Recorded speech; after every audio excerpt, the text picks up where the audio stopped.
What is up, everybody? Welcome to the Shakers Den.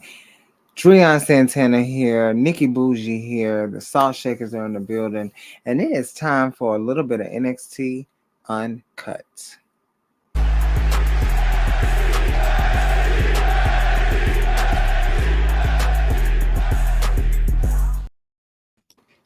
That is right, you guys. NXT Uncut here on your Tuesday nights. We're here in the Shakers Den. Of course, the Soul Shakers, the only dominating tag team in wrestling media history. Like I said, we're on our way to Roadblock for next week, and even though it's short timing, especially with all the matches that they're trying to put together for the show and everything, I'm sure there's going to be more matches and everything announced. But what did you think of tonight's episode? Are you looking forward to Roadblock? What are you thinking? I think NXT does a great job. I needed more from a take home, but I Mm-hmm. know it's a special, Yeah, so it's a little different. And I know they have to save the big bucks for Stand and Deliver. yeah. But for the most part, excuse me, um, I loved the women's matches, and they were able to shine. And there were a few hiccups. I'm sure we'll pass through, but you know, we got to get to your man, girl. Yeah, we do, because y'all really, really, really played with his emotions tonight. I will say that. Well, we kick off the show with Dragunov and Mello. Dragunov is back after, I don't know, putting blocks on his back and doing push-ups inside the gym. I don't know what the fuck is going on right now. I really don't. So it's so much controversy. But Dragunov comes out here. He calls out Mello. Mello comes out. Mello has security. He got his securities team coming out to keep the separation and protection of himself away from Dragunov, because obviously Dragunov is a lunatic and a crazy man, and he Alone. doesn't know. Yeah, he is. He's a lunatic. He definitely is. But yeah. So I mean, everything that has been going on in regards to this whole Trick and Mello thing, and Mello getting his way back into the title shot or title picture, in hopes of maybe taking the sweep to get that title back, according to him, for a roadblock. But like I said, Mello coming out in what seems to have been I guess you could say, a correlation with Bailey's gear or outfit that she wore for SummerSlam when she came back and popped up on Bianca Belair. So like, I don't. Why, Chelsea? You gotta think people scared of people. I mean, it Mello, does. It's very questionable. before. Just a little bit. I have to agree with him on that one. I ain't gonna say he's scared. I just think, like, you know what? Maybe the security is for technically more of the protection from what Mello could possibly do to Dragunov. God. So I'm not trying to hear anything that y'all got to say at all whatsoever. I'm just saying, it is what it is. But there's that. Okay, Ken, maybe you should get you a fit like that. Y'all could be twins. Moving on to Kiana James and Kalani Jordan, KJ's, getting in the ring with each other. Really, really nice match between these two, especially with what happened last week and everything. And Izzy, my girl, getting involved and basically costing Kalani the match tonight, which Kiana James get that victory and everything. And Kiana and Iggy's, not Iggy, but Izzy, Lord, their relationship is, I actually do like it a lot. I enjoy it, even though Izzy doesn't wrestle that much, but it's not always nice to see Kiana James on your TV screen wrestling. It's also, for me, why it's always nice to see Kalani Jordan be in the ring as well. I think she is coming up within the ranks as being a really, really great wrestler, even with Kiana James as well. And I mean, hopefully to see more of Izzy in the ring too, though. But I mean, there's that. But what's even more interesting is, okay, because we get backstage and JC and Jasmine are back there talking, and Thea's kind of been in this not a spunkiest mood that she normally is in. And it kind of feels as if like, they're talking about the calendar, and they're kind of making Thea feel like she's a loser. Like, well, she's kind of been losing since she kind of got with Jason Jane. Let's be very clear. She has been losing, but Jason has been winning her matches. So I don't know, but something's not right about that. And then Kiana James and Izzy come around, and they start talking about the calendar thing, and they sold like 3 times max or whatever, and they kind of left Thea alone by herself and kind of went off and did her own thing. And honestly, it seemed like to me like JC is definitely the Regina George here for NXT, because she's gathering up a clique of girls, you know what I'm saying? And Thea is definitely Katie right now in this sense, I tell you that. Trying to best find her way, the best to fit in and everything, but I don't know. But it seems as if like, JC, she's done all this, and now, it's kind of like, fuck Thea, you don't matter anymore. I got me, some new girls I can hang around that's actually doing big business, and you need to figure out what you're gonna do, girl, because I don't know. But especially with Thea having a conversation with Fallon Henley too, and all these ladies got their own issues with Miss Fallon. So I don't know, honey, but you have to figure it out, girl.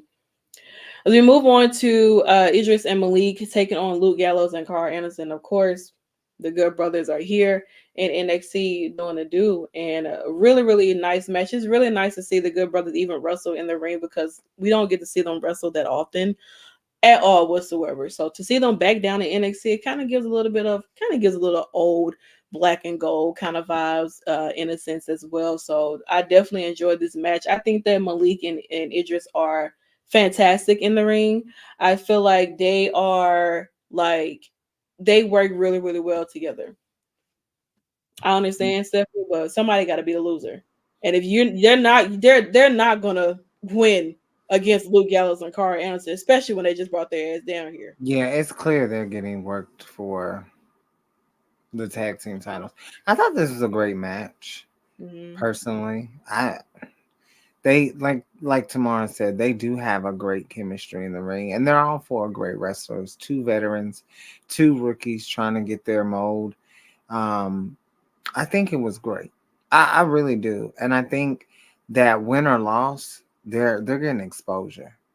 They So are. when they do win and have their moment, child, It's gonna be a great time. it is. And everything. So, but yeah, the Good Brothers, of course, did get that victory, but it's what happened afterwards. Now, after the match, of course, Luke and Carl, they call out the tag team champions, and then Chase Hughes, Andre Chase, and Duke come out, and of course they're upset about what happened last week. And then once again we got Axiom and Nathan coming out. They're upset about what happened last week, and it looks as if like they were going to try to gang up on the Good Brothers. And then LWO's Joaquin Wild and Cruz del Toro came out, and they attacked the Good Brothers, while Baron and Braun are just sitting there looking like, look at all this drama over these titles. I don't know. Mm. But definitely seems like there's a lot that's going to be sparking up with the tag team division and everything. And luckily, we still have the men's tag team championship relevant enough to have all these tag teams to, do what they got to do down here. So, Okay. but there's that. Speaking of there's that, Oprah was in the Ava's office, of course, talking about a couple of things, and then the Dragunov comes up and stands behind that man as if like he was trying to put fear in that man's heart. That man smiled at him, laughed, and walked out. And Dragunov was like, "Ava, we got to talk." And it's just like, I don't know. I I know like not right now or whatever, but I know what everybody else is thinking. Book the damn match between these two. People do them Gonna crazy try ass to take stare the- down. He gonna try to take that man title. He might. I don't know. I don't know why Ava looks like that. It kind of gives me like how they be looking in my eyes with that He look. looking like the fuck, big Girl, chin ass. please don't come in here and fight in my little office. I just got this little Amazon table. Okay, do not come in here and mess it up for me at all whatsoever. We don't need that. Speaking of what we needed, more women's matches here, of course, on NXT. You can never go wrong with them having women's matches. So we got Roxanne Perez, of course, saw how she was acting last week, being bitchy and mean and ungrateful and a child at that.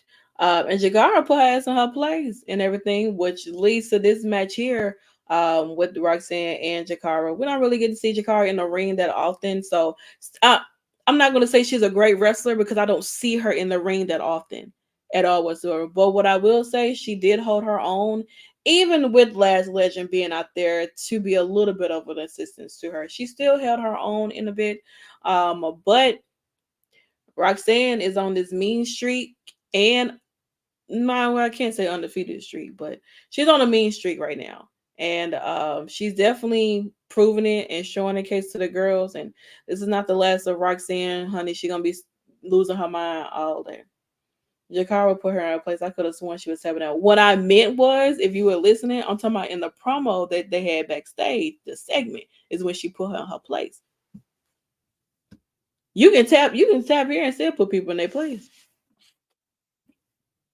It happens all the time. And then we got this little interaction between the Good Brothers and Braun and Baron Corbin. I don't know if they're gonna try to go into talk. I would say there's a lot of bald men up in here, but then Braun is the only one who still has hair. But I don't know. But it seems like maybe you know the Good Brothers know how to work their way around some things, and the Baron is a persuasive person. And if he know how to get you, he know how to get you. Ain't that right, Nikki?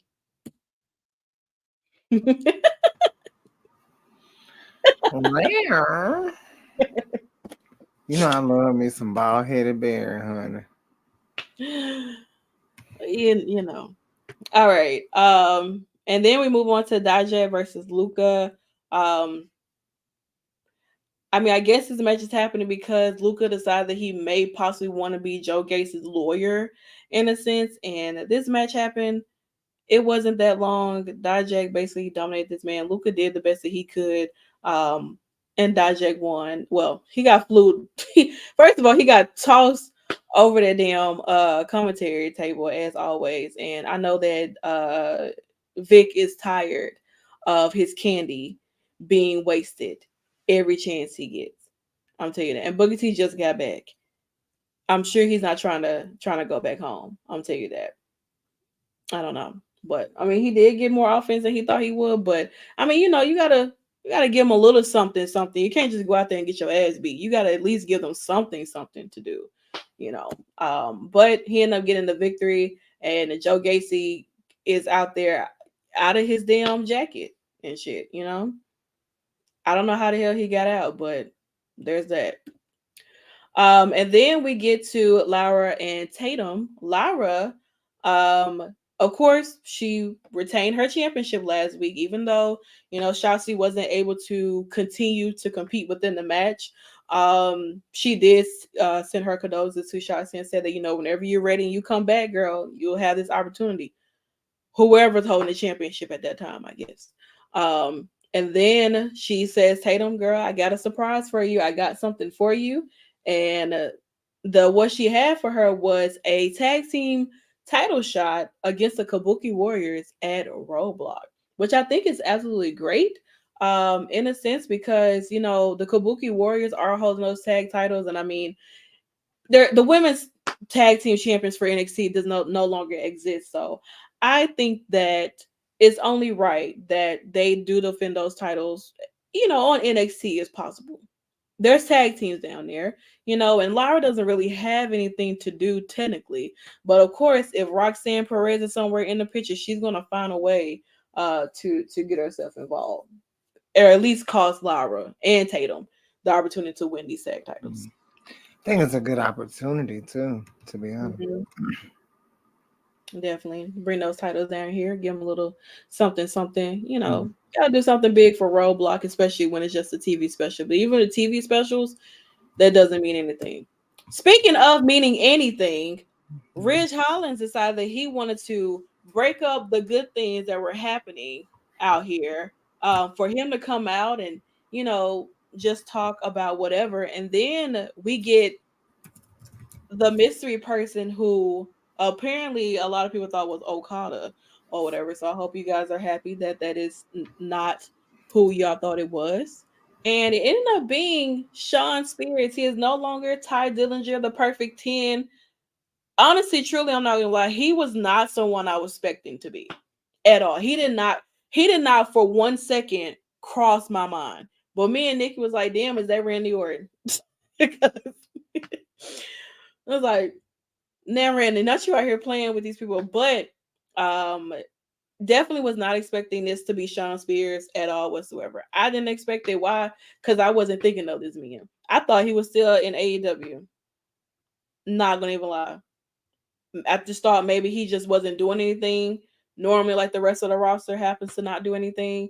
And then boom, he pops up here NXT, and his feud is trying to help Ridge Holland remember who he is.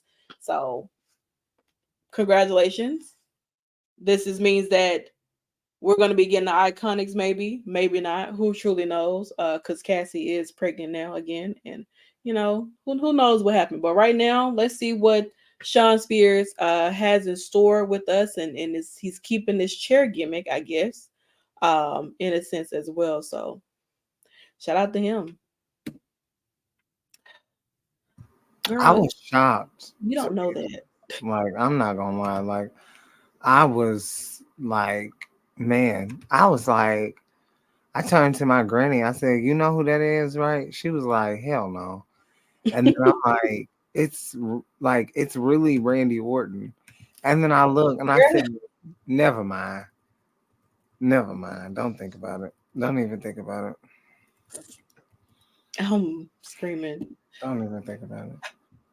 So this match here, Von Wagner versus Lexis King. I don't care about either one of these two. I'm not gonna even Yeah. lie. I'm gonna say right now. So Lexis King decided he want to take out Mr. Stone or whatever. And Von Wagner actually gets the victory over Lexis King, which I was not expecting. But with Mr. Stone's distraction, he ended up getting the victory. But Lexis King was not too happy about that, so he ended up attacking both of them. Hmm. And then who gave a fuck after Sean's return? Even Vic and Booker didn't care. Well, I did because we had Gigi and motherfucking Jada Parker out here putting on a clinical. I'm lying. But they had a good match though. I will say that this. But what was pissing me off is the fact that Ariana Grace came out here. What was your point of being here? I know you're trying to keep the peace and love and all this and that, but these girls not looking for peace and love. The only peace they're gonna get is whoever win after this match. You coming out here and you basically cost Gigi the match.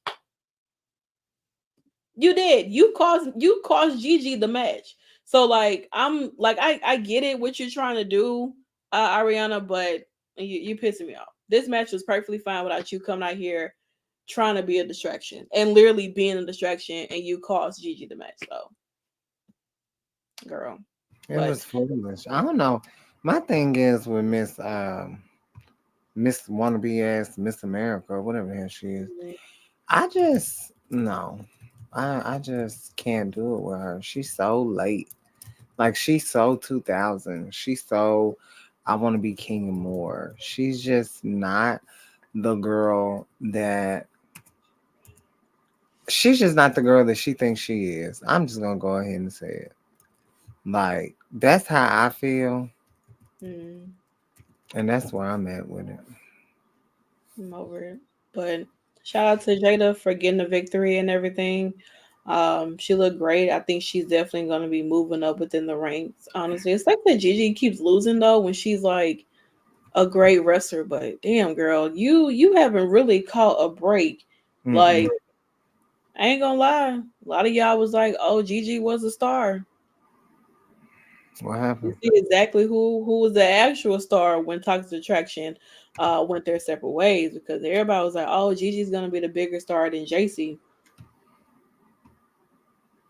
Mm. I don't see it happening at all whatsoever. Like she's great, she really is great in the ring, but being great in the ring is not enough.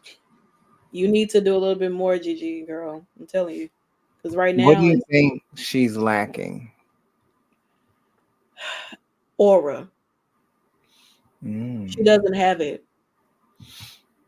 okay, I like that. Charisma, like it's not how it was when she first came onto the scene, and then aligning herself with Toxic Attraction, and then boom, that whole thing kind of skyrocketed, and then now it's just like, oh, there's no development with Gigi at all whatsoever. It's the same thing with her.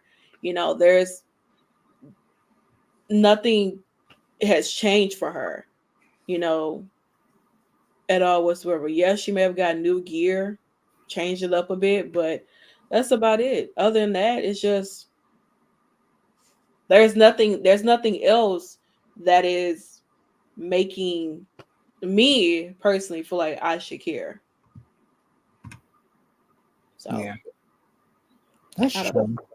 But I could see that. I was just curious. Like, hmm. well, as we move on,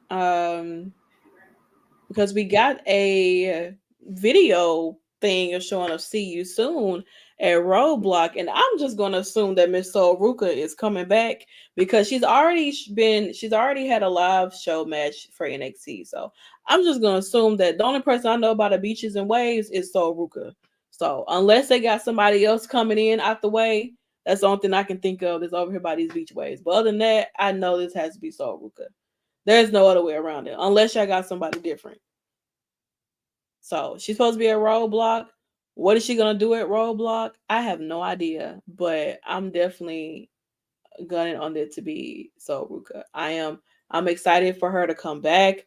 I mean, she got taken out too early and too soon within her career wise, especially with her move set and just her period. So I'm really excited to have her back and see her back in the ring, and everything like that. So I don't know. Maybe she's gonna be in her own issue. Bonjour, Joam.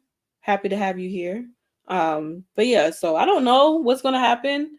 Um, for Soruka, but I'm pretty sure she's gonna have a problem with Blair Davenport because Blair Davenport, I believe, was the one who actually kind of took her out. Was she, or did she have her injured alive event? I think she got taken out by Blair Davenport. Don't quote me if I'm wrong because that's the last time I think I remember seeing Soruka was when the whole Blair Davenport shit was going on. That's the last I can remember. So. And then we get into what would be our last match for the night. Technically the main event.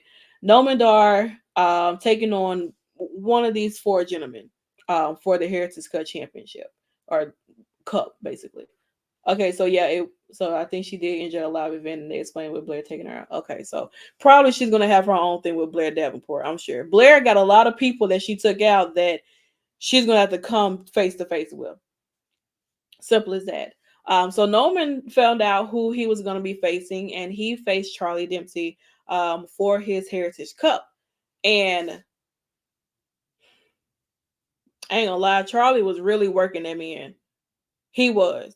Charlie was definitely working Noman Dar. Noman Dar did tie it up 1-1, but it wasn't enough because, well, Aura, girl, it's just you out there. There's three other people, okay? And even though you tried your best, it did not help at all because now we have a new Mm-mm. NXT Heritage Cup winner, which I think he is the perfect one to win this out of these three because I mean, I just feel like it would be It's best for him. definitely giving Iron Claw. I mean, he has to look for it. Yeah, he definitely looks like not Kevin, Kevin, but no, the one that went to New Japan and wrestled and passed away. That one. okay. He damn, I can't think of his name. Kevin survived. Mm. Um, I can't think of his name, but I mean, just absolutely looks just like him. It's scary. Like, It's not the Iron Claw. But You yeah, said, no, he was talking about, he was saying what, and again, it's like she's talking about the Iron Claw. yeah, Um, but yeah, I think that are you talking about Carrie? Carrie, Carrie. Okay. Yes, it was Carrie that went over, and he went over to New Japan Pro Wrestling, and I think they found him overdosed, if I'm not mistaken. I believe so. Chris I was still the haven't one. seen the movie.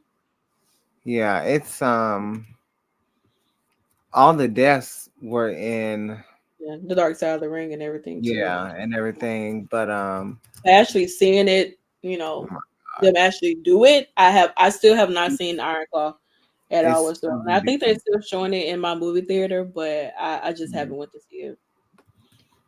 Yeah, Uh, it's totally different. Like,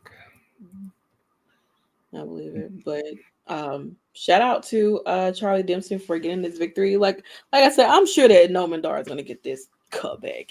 Normally a lot of times whoever wins beats Noman Dar for this Heritage Cup, he just gonna get it back. Now, I don't know if he's gonna have to gather some more people to take out the other three or whatever, right. but that's something I can think of because Oro girl, it's just you by yourself. You Lash might can big boot one of them and help you out. You know, I don't know if Jakar better do it. I don't think so, but shout out to a new winner. Also Sean Spears, he said he would be at Roadblock, and I'm sure that him and Ridge are probably gonna have like a match or something, or maybe a segment or whatever. And he wants to remind Ridge of who he is, and he needs to, open up and blah blah and shit like that or whatever. So let's see what we have for Roadblock. Now we get into what's closing of the show, which is the contract signing for Roadblock. Ilya Dragunov and Carmelo Hayes with Ava out here getting ready, like I said, to sign this contract for the NXT World Championship match happening next week. And Crazy. well, it's not happening anymore because it seems to me that Tony D'Angelo, being who he is, paid off a lot of people, had a discussion with Ava, and he feels as if like he has earned an opportunity or should do it the right way to earn an opportunity to face Dragunov at Stand and Deliver for the NXT World Championship. Now, Mello, on the other hand, is like, what the hell is going on? Why are you here? What's the point? Like, you didn't paid off the damn security to leave. You talking to Ava behind my back to take an opportunity away from me just so you can try to get an opportunity, shit like that or whatever. So, well, the match has been official that, and Ava put it and left it in Dragunov's hands, and it's going to be official. Mello is going to take on Tony D'Angelo, and whoever wins will be going to Stand and Deliver um, to face Dragunov. And, well, we'll just have to kind of see how that goes. But we know who was left standing, and that was that man right there. Because there was a miscommunication between Tony. I guess whatever Mello was saying that Tony was getting up under his skin to the point where Tony decided he wanted to stand up, and then he ended up, like I said, dragging out being a lunatic that he is. I don't know what the hell he was doing, but he got elbowed the fuck back, and then Tony got put through a table. And well, this is on our way to Roadblock. So we'll be having Carmelo versus Tony D'Angelo, like I said, for a number one contendership opportunity to take on Dragunov and Stand Deliver.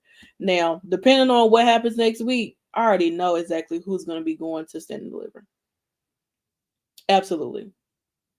Right now, Trick is probably going to show up, cost Melo the opportunity. He's going to beat the hell out of Melo, or Melo might run away. And then boom, he's gonna challenge him to a match at Stand and Deliver. Then we're gonna have Trick and Mello at Stand and Deliver, and then we're gonna have Dragunov and Tony D'Angelo for Stand and Deliver. That's all I got. That's how I'm picturing it's how it's gonna happen. So, but speaking of Roadblock, we got an Asylum match between Dijak and Joe Casey. We have the NXT Tag Team Championship, Braun and We're not Baron doing versus predictions. Chu. Huh? We're not doing predictions. Well, I mean, They don't have all the matches, but I guess we can in a sense because they don't have a full match card. Your call. I Mm-mm. mean, I thought we were doing predictions. Well, I was saying because they don't have the full match card. So like I know that's normally how we do it, but I mean like this is the Right. only match card we kind of have here. We can't. I I mean, mean we yeah. can go off I mean, these we really here. ain't gonna have time to do predictions for the other matches, really. To be honest, because they probably gonna make shit on the fly anyway. So um, I'm gonna go Joe Gacy on this one. I'm gonna also go Joe Gacy. Okay. I gotta represent for my HBCU.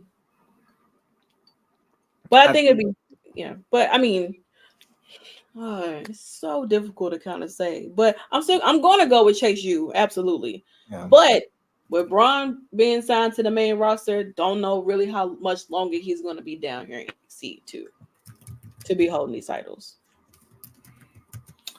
I'm gonna go with I'm gonna go with Corbin and Braun based off the fact that I do think they walk in, stand and deliver as Mm-hmm. champs, but I don't think they're gonna walk out. That's Yeah. that's where that's where I'm at with it. I think it's gonna belong to the OC. Mm-hmm. We'll have to see.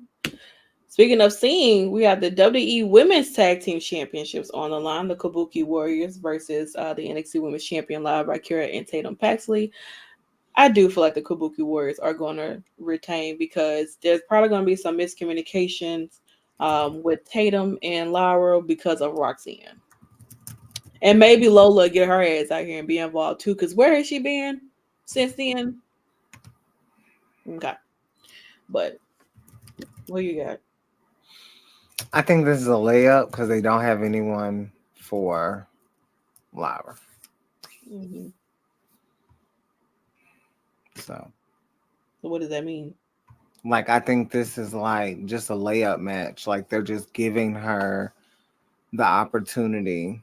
Like they're just they haven't built anyone up for her title.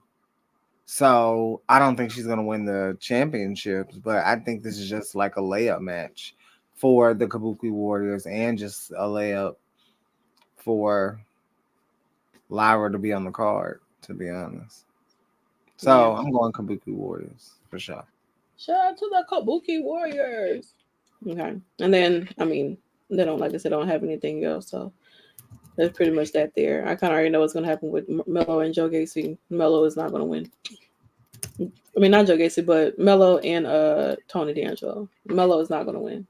Tony is going to win, go to Stand and Deliver because they going to plan for Trick and Mello at Stand and Deliver. Yeah. So I'm not putting no high hopes in that match. If whatever happens, happens. But come on now. The story is writing itself. We may have Brooke Jensen versus Obafemi for the NXT North American Championship because they were backstage and he kind of did challenge him or wants to have opportunity to face him. So I don't know. It might be added on there. And if so, Oba's gonna win. So I mean they don't need it right now. I'm saving Lyra for Philly. Probably so. I can Yeah. see Bayley crossing Kabuki Warriors. I mean if she wanted to, but I doubt that she would. I mean, she may come. I mean, I don't know. I can't necessarily say. Maybe Bailey don't even show up because there's other things getting involved there. So, but other than that, that's pretty much all of NXT and everything. Of course, we'll be back next week for Roadblock and stuff like that too to talk about that.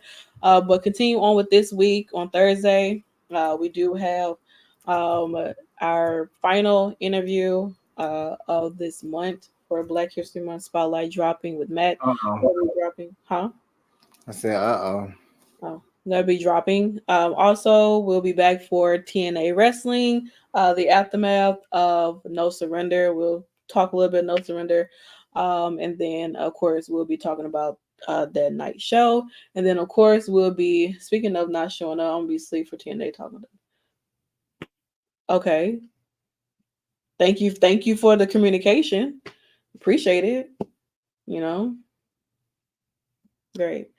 And then we'll be back on Sunday, of course, for Reality TV Fix. So definitely pull up for that. That is only on Twitch and everything. Other than that, shout out to Battleground Podcast as always for having us here. I could have sworn they posted that they had an interview with Darby Allin. I'm not sure, but I saw Chad Gable. I didn't see Chad Gable, but I think I had saw something with Darby Allin, but I could be incorrect. But if it happens, you heard it here first. Um, and also continue to follow us on all social media platforms at the Shakers Den all over and everything like that. So once again, we'll see you guys back on Thursday for TNA wrestling. You guys have a great night. And once again, this is NXT Uncut on your Tuesdays nights in the Shakers Den where it's invite only. Bye.